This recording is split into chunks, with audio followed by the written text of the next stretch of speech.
Guys, and welcome back to my channel. Today I'm going to be cooking a pork tenderloin that's marinated in raspberry sauce. I bought it actually marinated from the store, so I'm just going to kind of show you guys how I cook it in the crock pot.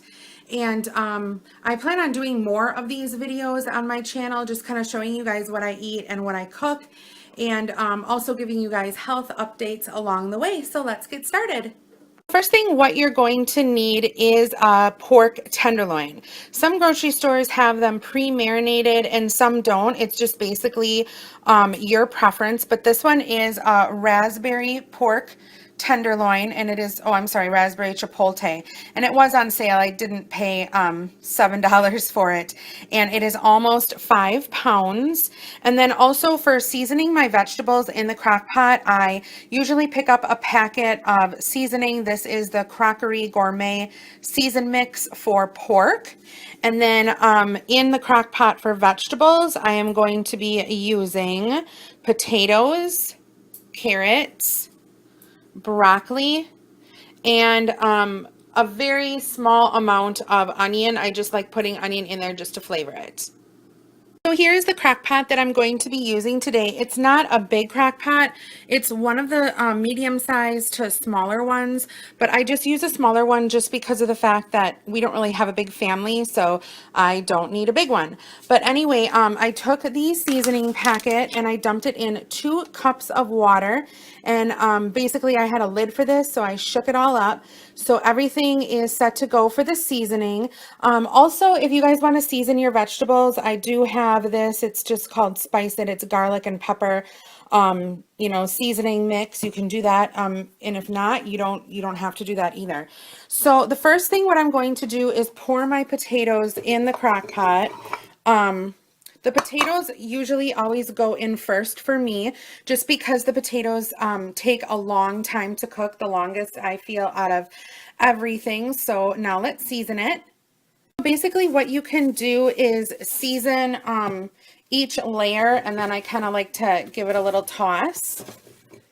And actually I'm probably just going to be seasoning the potatoes and nothing more, because that was kind of a lot of seasoning. Then you want to dump your broccoli in. I'm not going to use all of it. And then you're going to want to dump your carrots in. I can probably use all of that. And there we go. So you guys can see that it's probably filled 3/4 of the way up. Now, oh, and the onion. I forgot the onion. Sprinkle a little bit of onion in there. And it's good. Now, basically what I'm going to do is I'm going to, oops, sorry about that, pour the mixture over the vegetables, because I don't really need to quote unquote season the sirloin or the tenderloin because of the fact that it's already marinated.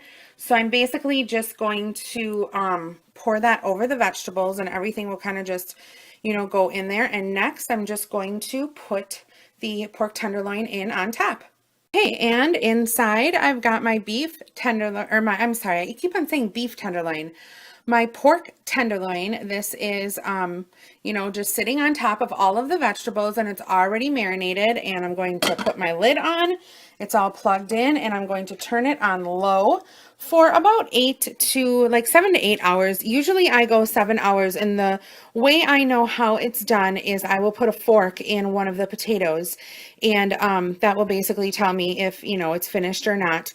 But let's check back in like 7 hours, and we'll see how it turned out.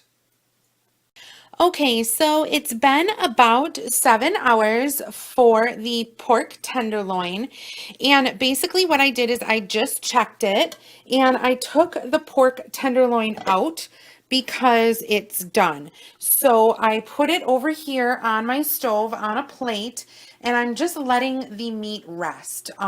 Usually a half an hour to an hour before the vegetables are done, the meat is completely done.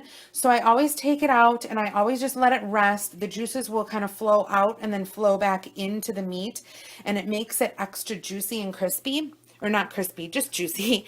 And anyway, so then I'm leaving the vegetables in the crock pot for the last hour, and I'm turning it on high because everything was done except for the carrots.